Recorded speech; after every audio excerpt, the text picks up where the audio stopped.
Canada's labour market delivered a bit of an economic surprise in October. Job growth exceeded expectations and unemployment is down.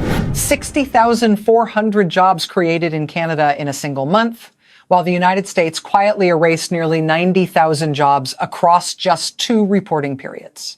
At the same time, Washington moved forward with tariffs that in some cases approach 100% on major imports. A policy economists say could add between $2,800 and $4,300 in extra yearly costs for the average American household. Those numbers alone are enough to send shockwaves through financial markets, but the deeper story may be even more unsettling. For decades, the United States stood as the unquestioned economic engine of the continent. Yet today, investors, manufacturers, and policymakers are asking a new and uncomfortable question. What happens when aggressive tariffs collide with fragile supply chains, rising public debt, and global retaliation? The answer begins with a set of numbers that stunned economists across the world. And as we move deeper into those numbers, a pattern emerges that could reshape the balance of economic power between Canada and the United States in ways few people expected, because hidden inside these statistics is a turning point that almost no one in Washington is publicly discussing yet. And when the full picture becomes clear, it may reveal a secret behind the current trade war that almost nobody has fully explained. The first signal that something serious was unfolding across North America came from a single employment report that few analysts were prepared to believe. Economists had predicted that Canada would lose roughly 2,500 jobs in the latest reporting period, and that the unemployment rate could rise towards 7.2%. Instead, the data revealed the exact opposite. Canada created more than 60,400 jobs in a single month, and the unemployment rate held steady near 7.1%. For financial markets, this was not simply a positive report. It was a shock powerful enough to force economists to rethink the short-term direction of the Canadian economy. Most of those new positions were full-time jobs, which suggests a deeper structural expansion rather than temporary hiring. In other words, businesses were not just adding workers for a seasonal bump. They were preparing for continued economic activity. But the story becomes far more dramatic when the focus shifts south of the border. During the same period, the United States labor market began showing signs of contraction. According to private payroll data tracking millions of businesses, the United States lost roughly 32,000 private sector jobs in 1 month alone. Even more troubling was a major downward revision to earlier numbers. What was initially reported as a gain of 54,000 jobs was later corrected to a loss of 3,000 when economists combine these revisions with the latest decline. The result reveals a labor market that effectively erased nearly 90,000 jobs across 2 reporting cycles. For a country the size of the United States, that may sound small at first glance, but the timing is what alarms analysts. These losses appeared during a period that is historically considered one of the strongest hiring seasons of the year. When employment begins weakening during months that normally produce growth, it often signals that businesses are becoming cautious about the future.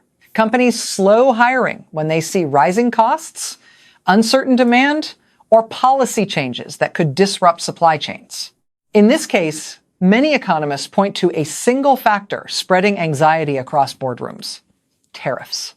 Across the United States economy, companies that rely on imported components are suddenly facing cost increases that in some cases approach 100% once new tariffs are applied. That means machinery parts, electronics components, construction materials, and consumer goods entering the country can instantly become dramatically more expensive. And because tariffs are collected at the border from American importers, the financial shock moves directly into domestic supply chains. For many businesses, the choice is brutally simple: absorb the cost and watch profit margins collapse, or raise prices and risk losing customers.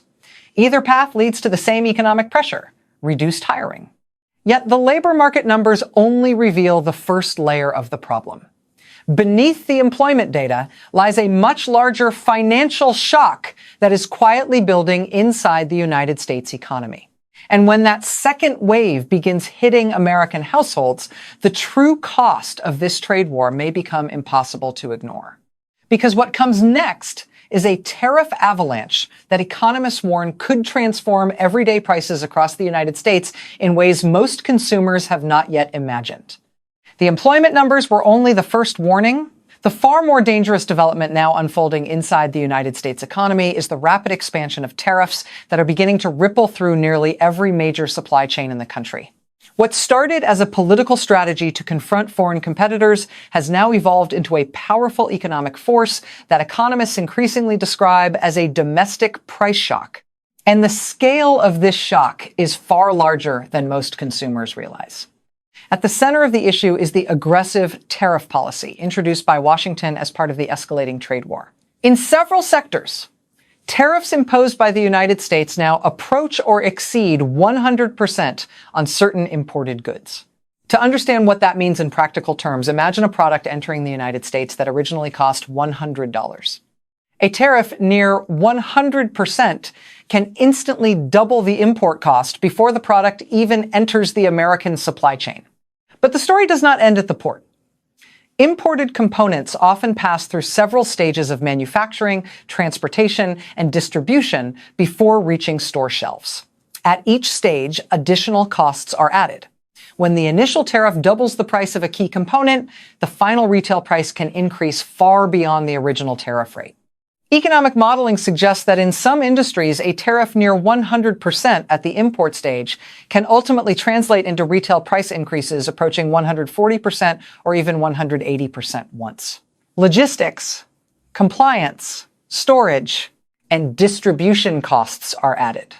This is why many economists argue that tariffs function less like a penalty against foreign governments and more like a tax collected from domestic companies and consumers. When the United States imposes tariffs, the payment is collected from American importers at the border. Foreign manufacturers may adjust prices slightly, but in many industries, the cost is passed through the supply chain until it reaches the final buyer.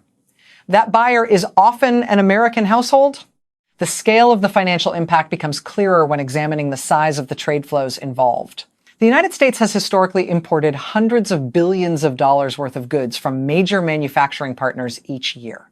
If tariffs approaching 100% are applied across large segments of that trade, the additional costs imposed on American companies could reach hundreds of billions of dollars annually. That is money that must ultimately be absorbed somewhere within the domestic economy. For large corporations with strong cash reserves, the adjustment may involve raising prices gradually or shifting production strategies over time. But for smaller manufacturers and distributors, the pressure is immediate. Many businesses rely on imported machinery parts, industrial electronics, and intermediate components that simply cannot be replaced overnight. If tariffs suddenly double the cost of those inputs, profit margins evaporate almost instantly. That is why surveys of American manufacturing executives are beginning to reveal a troubling pattern. A growing share of companies say they are delaying investment decisions, postponing expansion projects, or freezing hiring plans until they can determine how long the tariff environment will last. When businesses hesitate to invest, the effect spreads quickly through the broader economy. Equipment purchases slow. Construction projects pause. Suppliers receive fewer orders. And eventually the labor market begins to feel the pressure. But the consequences of the trade war are not limited to manufacturing. The ripple effects are now reaching transportation networks, logistics companies, and international shipping routes that have connected North America to global markets for decades. In response to the escalating tariffs imposed by the United States, several major trading partners have begun introducing countermeasures designed to increase the cost of American trade activity. Some of these responses take the form of traditional retaliatory tariffs on American exports. Others are more subtle but equally powerful. Certain maritime regulatory changes and shipping service fees introduced by foreign authorities are gradually increasing the cost of transporting goods linked to American companies. When those fees accumulate across thousands of cargo shipments every year, the financial impact can reach billions of dollars. The result is a double burden placed on American supply chains. First, tariffs increase the cost of importing goods into the United States. Then retaliatory measures increase the cost of transporting those goods through international shipping networks. By the time products reach American consumers, the final price can reflect multiple layers of economic friction created by the trade war. Meanwhile, something unexpected is happening just north of the border. As companies search for ways to avoid the growing complexity of the American tariff environment, many are quietly exploring alternative logistics routes through Canada. Canadian ports such as Vancouver, Montreal, and Halifax are increasingly viewed as stable entry points into North American markets where tariff exposure is lower and policy conditions appear more predictable. For international manufacturers that sell products across the continent, this shift can make strategic sense. Goods can enter Canada through ports that face fewer trade disruptions, move through Canadian distribution networks, and then reach North American customers through integrated supply chains. Each new shipping route that bypasses the United States represents lost activity for American ports, trucking companies, warehouses, and logistics workers. This redirection of trade routes may appear subtle at first, but over time, it can reshape entire regional economies. Port infrastructure investments, distribution hubs, and long-term shipping contracts often last for decades. Once companies establish new logistics pathways, they rarely abandon them quickly. That is why some analysts believe the current trade war may be producing consequences far beyond temporary price increases. It may be gradually shifting the geography of North American trade itself. And if that shift continues, the United States could face a long-term erosion of the logistical dominance that it built over generations. Yet even this supply chain transformation may not represent the most dangerous economic challenge emerging from the trade war. Because while tariffs are pushing prices higher and supply routes are slowly shifting north toward Canada, another financial pressure is quietly building inside the United States economy. It is a pressure measured not in billions, but in trillions of dollars. And when that next layer of the story becomes visible, it may reveal why some economists now warn that the United States could be entering a fiscal trap far more serious than the tariff battle itself. The numbers behind that fiscal trap are staggering, and the truth hidden inside them may be the most shocking development of all. While tariffs are already pushing costs through supply chains and reshaping global trade routes, another economic force is quietly tightening around the United States economy. It is not a tariff, and it is not a trade policy. It is the rapidly expanding mountain of national debt and the rising cost of paying interest on that debt. And when this fiscal pressure collides with an escalating trade war, the consequences could reach far beyond higher prices at the store. The scale of the numbers alone is enough to capture the attention of global investors. The national debt of the United States has now moved beyond $36 trillion. That figure has been rising at an astonishing pace, with borrowing increasing by nearly $1 trillion roughly every 90 days. At this rate, the country is adding new debt faster than many national economies produce total economic output in an entire year. But the true financial shock is not simply the size of the debt itself. It is the cost of maintaining it. When interest rates rise, the United States government must pay more to finance the money it has already borrowed. And over the past several years, borrowing costs have climbed dramatically compared with the ultra-low rate environment that existed after the financial crisis of 2008. To understand why this matters, consider a simple calculation. For every single percentage point increase in borrowing costs, the United States government must pay roughly $360 billion more in annual interest payments. When applied to a national debt exceeding $36 trillion, even small movements in interest rates can produce enormous consequences. Financial projections now suggest that within the next few years, the United States could be spending more than $1 trillion every year just to pay interest on its debt. That means the government could soon spend more servicing past borrowing than it spends on some of the most visible functions of the federal budget. For taxpayers and businesses, this dynamic creates a dangerous fiscal squeeze. When a larger portion of government revenue is devoted to interest payments, less money remains available for infrastructure projects, industrial investment, research programs, and economic stimulus measures. In other words, the more expensive the debt becomes, the less flexibility policymakers have to support economic growth. Now consider how this interacts with the ongoing trade war. Tariffs may generate some revenue at the border, but they also carry economic side effects. Higher prices can slow consumer spending. Supply chain disruptions can reduce corporate investment. Retaliatory tariffs imposed by other countries can shrink export markets for American companies. Each of these outcomes places additional pressure on economic growth. Slower growth creates a chain reaction inside government finances. When businesses earn less and consumers spend less, tax revenues grow more slowly. That forces the government to borrow even more money to cover its spending commitments. More borrowing means more debt. More debt means higher interest payments. And higher interest payments deepen the deficit even further. Economists sometimes refer to this cycle as a fiscal trap. Once the process begins, it becomes increasingly difficult to escape. Policymakers face a painful set of choices. They can cut spending to reduce borrowing, which risks slowing the economy even further. Or they can continue borrowing to maintain spending, which accelerates the growth of the debt burden. Financial markets are paying very close attention to this dilemma. For decades, United States Treasury bonds were viewed as the safest investment in the world. Global pension funds, central banks, and sovereign wealth funds treated American government debt as the ultimate safe asset. But as debt levels rise and political conflicts repeatedly threaten government shutdowns, some investors are quietly beginning to diversify their holdings. This shift may still be gradual, but its implications could be enormous. If global investors begin demanding higher interest rates to compensate for perceived fiscal risk, the cost of financing United States debt could rise even further. That would amplify the pressure on government finances at exactly the moment when economic stability is already under strain from tariffs and trade tensions. Meanwhile, Canada presents a striking contrast in the eyes of many international investors. While Canada certainly carries its own public debt, its fiscal structure remains significantly smaller relative to the size of its economy. Borrowing costs in Canada have often remained lower than comparable United States rates, giving policymakers somewhat greater flexibility when responding to economic uncertainty.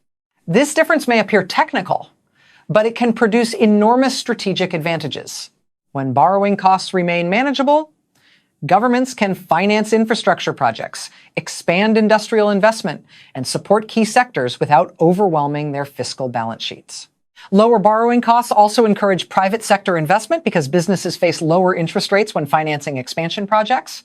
In practical terms, the financial stability of Canada can make the country appear increasingly attractive to international investors who are seeking predictable economic environments. When investors move capital into Canadian bonds, infrastructure projects, and industrial developments, the effect can strengthen the Canadian economy even further. The United States still possesses enormous advantages. It remains the largest consumer market in the world, the center of global finance, and the home of some of the most powerful technology companies ever created. But the combination of escalating tariffs, slowing trade relationships, and rising debt service costs is creating a set of pressures that few policymakers anticipated when the trade war began. And this is where the story takes an even more unexpected turn. Because the financial and trade pressures now building inside the United States economy are not simply strengthening Canada by comparison. They may be accelerating a much larger shift in global economic influence across North America. Investors, manufacturers, and even international tourists are beginning to make choices that reflect a new perception of stability. Those choices are slowly redirecting capital, supply chains, and economic activity north of the border. What began as a dispute over tariffs may now be evolving into something far bigger, a gradual rebalancing of economic power on the continent. And when the full scale of that shift becomes visible, it may reveal why Canada is suddenly emerging as one of the most attractive economic partners in the Western world, while the United States struggles with the unintended consequences of its own trade war. Policias. While tariffs are raising prices inside the United States and debt pressures are tightening federal finances, a quieter transformation is unfolding just across their northern border. It is not driven by a single policy announcement or a dramatic economic shock. Instead, it is the result of thousands of decisions being made by investors, shipping companies, manufacturers, and tourists who are gradually adjusting their behavior in response to the growing uncertainty surrounding the trade war. And those decisions are beginning to redirect economic activity toward Canada. To understand why this shift matters, it is important to remember how dominant the United States has been within the North American economy for generations. For decades, the United States served as the central hub of continental trade. Global shipping routes, industrial supply chains, and financial investments naturally flowed toward American ports, American markets, and American infrastructure. Canada was often viewed as a reliable partner, but rarely as the primary destination for global economic expansion. Today, that perception is beginning to evolve. As tariffs continue to reshape trade relationships, companies that depend on stable cross-border commerce are exploring new ways to maintain access to North American markets without exposing themselves to the unpredictability of a prolonged trade war. In many cases, that search for stability is pointing directly toward Canada. One of the clearest examples can be seen in the global logistics industry. Shipping companies that move goods between Asia, Europe, and North America constantly evaluate which ports offer the most efficient and predictable routes for their cargo. When tariffs suddenly increase the cost or complexity of moving goods through the United States, shipping firms begin calculating whether alternative entry points could reduce risk. Canadian ports are increasingly becoming part of that calculation. Facilities in Vancouver, Montreal, and Halifax are reporting steady increases in container traffic as international shipping companies diversify their North American routes. Each container that arrives at a Canadian port rather than an American one represents additional business for Canadian trucking firms, rail networks, warehouses, and distribution centers. This shift may seem gradual, but global logistics networks are built on long-term infrastructure decisions. When companies invest billions of dollars into port terminals, rail corridors, and distribution hubs, they commit to those routes for decades. If the trade war continues pushing shipping traffic toward Canadian ports, the result could be a long-lasting redirection of continental supply chains. Manufacturing investment is beginning to reflect similar patterns. Some international companies that previously planned to expand production in the United States are reconsidering their strategies as tariffs complicate access to global supply chains.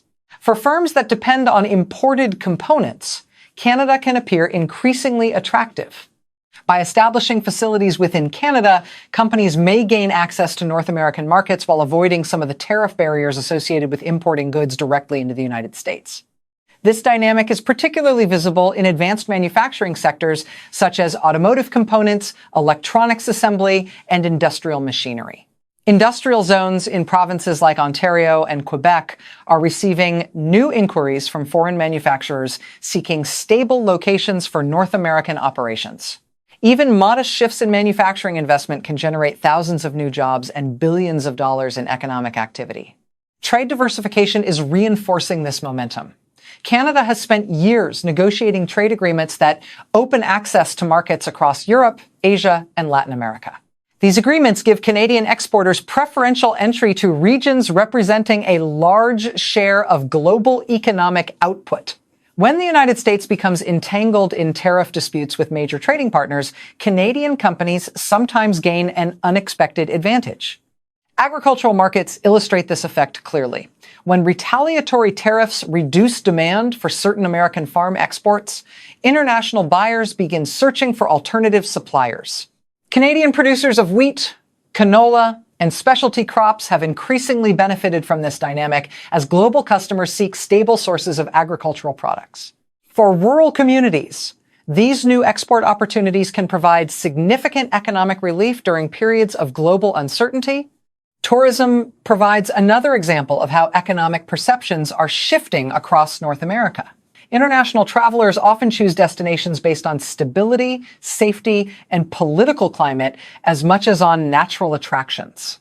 As the trade war and political tensions dominate headlines in the United States, many travelers are exploring Canadian destinations as alternatives for vacations, conferences, and cultural events. Cities such as Vancouver, Toronto, Montreal, and Quebec City have seen rising international interest from visitors across Europe, Asia, and the Middle East. Tourism is not simply a leisure industry. It supports hotels, airlines, restaurants, transportation services, entertainment venues, and thousands of small businesses. When international visitors spend money in Canadian cities, that spending circulates through the local economy, creating jobs and strengthening regional development. Financial markets are also responding to this evolving perception of stability. Investors managing trillions of dollars constantly search for economies that combine political reliability with long-term growth potential. Canada, with its reputation for stable governance and disciplined financial management, is increasingly appearing on the radar of global investment funds seeking alternatives within North America. This does not mean that Canada is replacing the United States as the dominant economic power on the continent. The American economy remains far larger and more technologically advanced. But the relative balance between the two countries is beginning to shift in subtle but important ways. In economics, relative change can matter just as much as absolute size. If Canada grows steadily while the United States faces policy-driven turbulence, the perception of leadership across North America can gradually evolve. And perception plays a powerful role in shaping economic reality. When investors believe an economy is stable, they invest more capital. When companies believe supply chains are secure, they build factories and distribution centers. When tourists believe a destination offers reliability and safety, they book flights and hotels. Each decision reinforces the perception that attracted the investment in the first place. That cycle may now be beginning to unfold across Canada. While the United States wrestles with the consequences of tariffs, rising debt, and an increasingly complex trade war, Canada is quietly positioning itself as a predictable economic partner in an unpredictable world. But the most important question remains unanswered. Is this shift merely a temporary reaction to short-term trade tensions, or is it the early stage of a deeper transformation in the balance of economic power across North America? Because if the current trajectory continues, the trade war may end up producing a result that few policymakers in Washington originally intended. Instead of strengthening the United States economy, it could be accelerating the rise of Canada as one of the most stable economic centers in the Western world. The developments unfolding across North America now lead to a critical strategic question. Are the current economic shifts temporary turbulence created by a heated trade war? Or are they the early warning signs of a deeper structural transformation that could reshape the relationship between Canada and the United States for years to come? For policymakers in Washington, the stakes could hardly be higher. Tariffs were originally introduced with a clear objective: to protect domestic industries, pressure trading partners, and rebuild American manufacturing strength. In theory, such measures could encourage companies to move production back into the United States and reduce dependence on foreign supply chains. But economic systems rarely respond in perfectly predictable ways. When tariffs rise sharply and trade relationships become unstable, global markets often begin adapting in unexpected directions. One of those adaptations is already visible in the behavior of multinational corporations. Large manufacturing firms do not simply operate within one country, they build supply chains that stretch across continents.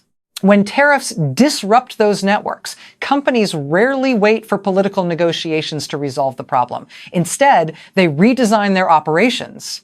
That process can involve relocating factories, shifting logistics hubs, or rerouting shipping lanes through more stable trade corridors. In the current environment, Canada is increasingly viewed as one of those stable corridors. Companies seeking to maintain access to North American consumers while avoiding the uncertainty of escalating tariffs are examining Canadian infrastructure, Canadian regulatory frameworks, and Canadian trade agreements with renewed interest. Each factory expansion or logistics investment north of the border represents an incremental shift in the economic geography of the continent. At the same time, the domestic pressures inside the United States are becoming more visible to voters. Rising prices linked to tariffs are beginning to appear in everyday consumer goods. Manufacturers are warning about the difficulty of maintaining profit margins when imported components become dramatically more expensive.